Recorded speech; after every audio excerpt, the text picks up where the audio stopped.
Fernando Castro Flórez, filósofo, escritor y crítico de arte, profesor titular de Estética y Teoría de las Artes de la Universidad Autónoma de Madrid. Entrevista realizada por Fernando Rodríguez Lafuente, secretario de redacción de Revista de Occidente y miembro del Consejo Editorial de Revista de Estudios Orteguianos. La Revista Occidente, como dices, es una revista que está dentro de poco a punto de convertirse en centenaria, y es una revista del siglo, pero también del siglo en el sentido del siglo de la vanguardia. Es decir, la revista surge con un impulso vanguardista, con una clave de vanguardia histórica, también por el perfil que le va a dar Ortega y Gasset y por el tipo de colaboradores que se aglutinan en torno a la revista, como puede ser también la percepción de la vanguardia que tiene Guillermo de Torre, la percepción que tiene la vanguardia, también el contexto de Ramón Gómez de la Serna y la decantación de la cultura de vanguardia que está atravesando España desde 1914 a 1923, ¿no? Sin duda, en ese momento España se convierte en un lugar referencial por el tema de los que han desertado o han venido exiliados a España en la Primera Guerra Mundial, y aquí tenemos a pintores de primer nivel y tenemos a pensadores, y entre Barcelona y Madrid van a estar moviéndose gente como Sonia Delaunay, o también va a venir Francis Picabia o Marcel Duchamp o Arthur Cravant, y hay una serie de revistas que en ese momento son decisivas y que van a marcar esa década que en cierta medida es una década prodigiosa para el pensamiento y para la cultura española, y también con lo que había de deseo en la generación de Ortega y en la generación de la Institución Libre de Enseñanza y del proyecto cultural y pedagógico del momento, que era tener un concepto de cultura humanista, pero no retardatario históricamente, sino poner al día la cuestión de las ciencias humanas, y también en el caso de Ortega por su perspectiva filosófica. Yo creo que le influye evidentemente la idea de Husserl, de la crisis de las ciencias europeas, y también le influye la recontextualización del pensamiento y de la fenomenología que va a hacer Martin Heidegger, ¿no? Y ahí él propone esta cuestión tan decisiva que es una revista de Occidente, y cómo pensar Occidente en ese momento decisivo que es la posguerra de la Primera Guerra Mundial, y el ascenso de todos los movimientos culturales, sociales, políticos, ideológicos, estéticos que están sirviendo de magma en esos años 20, ¿no? Los vemos más decisivos siempre, como dice Hobsbawm, la idea del siglo corto, ese siglo que para unos empieza en 1914 y acaba en 1989, o ese siglo más corto que empieza en 1917 con la Revolución Rusa y terminaría también con la caída del muro de Berlín. Y Revista de Occidente surge como en relación con esa crisis que marca la Primera Guerra Mundial y la primera posguerra de la Primera Guerra Mundial, en relación con lo que tiene que ver con la transformación social que va a impulsar también la revolución bolchevique y sus consecuencias para Europa y para el destino de Occidente, pero también tomando esa posición de reflexión y yo creo que también de meditación sobre la razón histórica. Es una revista por formato y por diseño y por ambición vanguardista, pero no snob, y no solamente de la cultura del shock propia de la vanguardia, sino que ha intentado hacer siempre un pozo histórico de diálogo con la tradición, sin ser ni tradicionalista, ni conservadora, ni pasadista, sino que cada uno de los directores habéis ido dando el sesgo de cómo se podría pensar el presente y los retos también con los que nos enfrentamos en cada momento. Es decir, lo que tiene la revista es que es una revista del siglo XX que ha tenido siempre su mirada puesta en las utopías, las distopías, los proyectos que estaban por llegar, y en este sentido era un canon, insisto, no recopilatorio meramente, sino que tenía el afán que tiene toda gran publicación de hacer eso que es tan difícil, que se llama divulgación de calidad. Una de las cosas que es más fascinantes, en mi opinión, de Ortega es como él define en la deshumanización del arte la posición del arte nuevo, siendo él un admirador de Velázquez, ¿no? Cuando él dice allí que lo propio del arte joven, que él contempla con una mezcla de pavor y de fascinación, es que propone una reformulación de lo humano, pero que no es pesimista ni nihilista a la manera nietzscheana, sino que tiene que ver con una idea de arte jovial.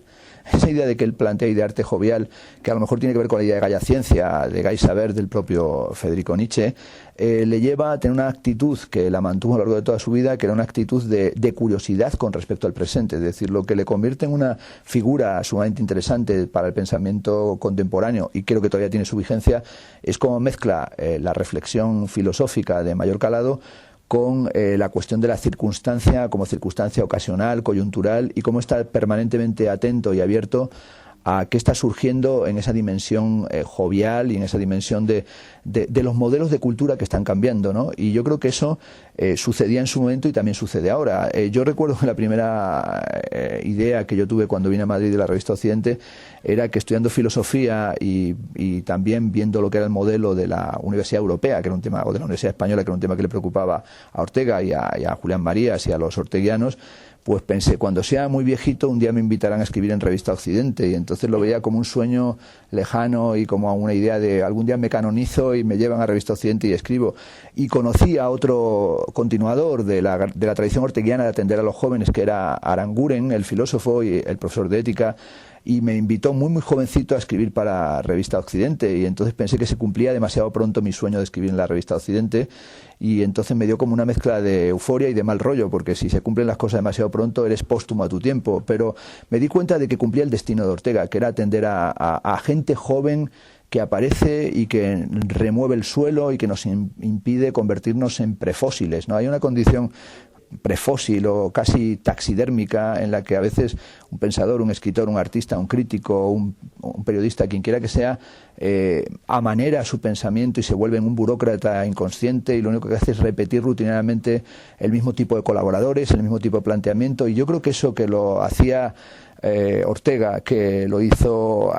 Magdalena Mora y Aranguren, que lo hizo Lozano, que lo has hecho tú, Fernando, yo creo que tiene que ver con esa necesidad de buscar a veces la cosa inquietante de ver que llega un joven, una firma nueva, que te manda un artículo, que estás haciendo una apuesta de riesgo porque estás poniendo ahí un nombre que nobody knows, nadie sabe quién es, pero sin embargo de repente tú tienes la certeza de que está introduciendo una perspectiva diferente y hay que darle cancha. Y yo creo que esa cuestión es la que hacía y hace de Revista Occidente algo singular, que es una revista de enorme prestigio intelectual, de gran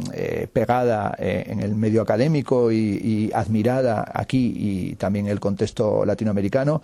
pero también que permite que alguna gente haya forjado sus primeras palabras teóricas en la revista. Y yo creo que cuando uno vuelve la vista atrás, pienso que es un lugar que ha sido experimental. Y experimental porque si únicamente nos movemos inercialmente y seguimos tirando a la misma gente, pues al final haremos siempre el mismo paquete, el mismo paquetón, ¿no? Y yo creo que ahí Ortega y Ramón Gómez La Serna y Guillermo de Torre estaban atentos a qué estaba pasando. Y cuando ves que no contemplaban con pánico la aparición del futurismo, que no contemplaban con pánico la aparición del dadaísmo, es decir, 100 años después del dadaísmo, se cumplen este año 100 años de la fundación del dadaísmo, esta gente lo recibe y no se asusta, y en cierta medida, y los dadaístas, que eran los más radicales y frikis de su época, y si se les dio cancha, nos tenemos también que dar cuenta de que no tenemos que estar solamente regodeándonos. Es más, toda aproximación a la historia de Revista Occidente, incluso al mundo orteguiano, tiene que ser actualizadora. Absolutamente. Nosotros la única opción desde hace ya mucho tiempo que tiene la cultura en español y la cultura española es tener esa dimensión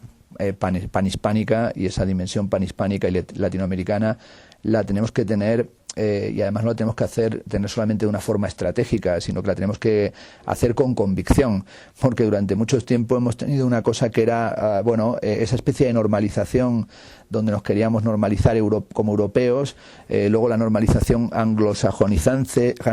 a lo anglosajón, que yo creo que ha sido bastante cutrecilla, con lo cual yo creo que nosotros tenemos que jugar una baza, que es esa baza que tiene mucho que ver con el barroco y que tiene mucho que ver también con una reivindicación de qué tipo de proyecto cultural puede hacerse apoyado en la difusión de una lengua que no solamente es una lengua, que es una construcción también de un modo de entender el mundo. Las revistas culturales son una urgencia de los individuos, de los colectivos y de la sociedad. A mí una de las expresiones más características que recuerdo que sobre ella meditó Ángel González García, el crítico de arte y historiador, es que dijo que se dice, en nuestra lengua se dice, voy a sacar una revista. Y no se dice, voy a publicar una revista. Entonces la idea de sacar una revista es que uno saca una revista con la urgencia con la que uno se quita una espina de un rosal que se clavó en la mano. Es decir, la revista surge de una urgencia, y como todo el mundo que haya sido revistero, y yo soy un revistero por haber participado en muchas y por haber fundado algunas o haber estado en el comité de dirección de algunas, una revista es una urgencia, es algo urgente. Hay un conjunto de sujetos, una comunidad, una sociedad que tiene una urgencia en publicar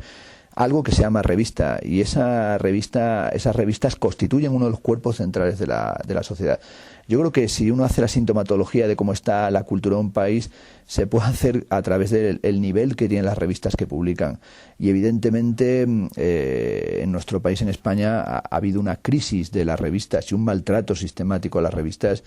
que demuestra que no se comprende lo que significa para la sociedad, para la cultura. Es decir, hay una carencia de campos en los que tiene que haber más publicaciones. Es decir, tenemos una falta de comprensión hasta por parte de la universidad, de qué papel tenían que cumplir las universidades en relación con las revistas, qué papel tendrían que cumplir las editoriales y los grandes grupos editoriales en relación con las revistas, qué papel tendrían que cumplir la generación de discurso y de debate en un país que tiene en arte tan pocas revistas de arte, porque han desaparecido muchas, quedan 2, quedan 3, y algunas de una calidad que creo que es un tanto cuestionable, o en literatura faltan esas revistas que hay en Francia, que hay en los Estados Unidos, que hay en Gran Bretaña. Creo que eso nos tiene que llevar a todos no a desanimarnos, porque desanimarnos es el peor de los estados, nos tiene que llevar a echarle un poquito de coraje y yo creo que tener otra vez esa especie de voluntad de darse cuenta de que hay algo que nos hace, que nos duele, hay algo que nos punza, hay algo que nos toca touché, como en la esgrima, y que teníamos que sacarnos esa urgencia. Las revistas tienen que tener siempre una parte programática, y hasta Baudelaire lo decía, y eso se puede aplicar a las revistas. La crítica es parcial, apasionada y política. Una revista es parcial, apasionada y política, y esa pasión revistera o revistil es que habría que tener una pasión político colectiva de saquemos revistas, ¿no? Es verdad que hoy sacarla es ir a la quiebra, y las que están ya están económicamente para el arrastre, pero yo entiendo que un Estado, una sociedad que no tiene esas publicaciones, y que además cuando van esas publicaciones a los kioscos, que hoy son los kioscos como el Gran Bazar de Estambul, no hay allí de todo, o sea, no venden cabras de milagro porque es una especie de magma salvaje, es la operación caníbal. Las revistas de cultura, que se hacen con un cariño increíble, caen en medio de la vorágine de todo tipo de fascículos, folletos, publicaciones de toda índole, algunas de las cuales son deplorables, ¿no? Y es verdad que de cuando en cuando aparece pues ese sujeto, que es el único al que tenemos que aspirar a convertir en interlocutor, que compra una revista, que se suscribe a una revista, que le llega, que el cartero a veces te la destroza en el buzón, pero que a pesar de todo la abre con un cariño y se pone a leer un artículo y descubre que 20 páginas en una revista le van a abrir un campo de investigación. Es decir, que las revistas es el sitio donde se sedimenta grandes campos de conocimiento. Un divulgador, un intelectual, un artista, un creador o un literato que hace un artículo de su campo de especialidad en una revista está haciendo un regalo increíble. Primero porque está regalando lo que seguramente ha trabajado durante mucho tiempo para hacer un gran libro o dar una serie de clases o dar un doctorado, y lo convierte en algo que está condensado, y de repente te regala esas cosas. Yo estoy suscrito creo que a 34 revistas, y ojalá tuviera tiempo para estar suscrito a 50 y poder estar más al tanto. Mi modo de enterarme de lo que sucede hoy, siendo alguien muy metido en la red y en todo el tema viral y en todo el tema computacional, es cada mes, al comenzar el mes, tirarme a veces 5 días trabajando con mis revistas.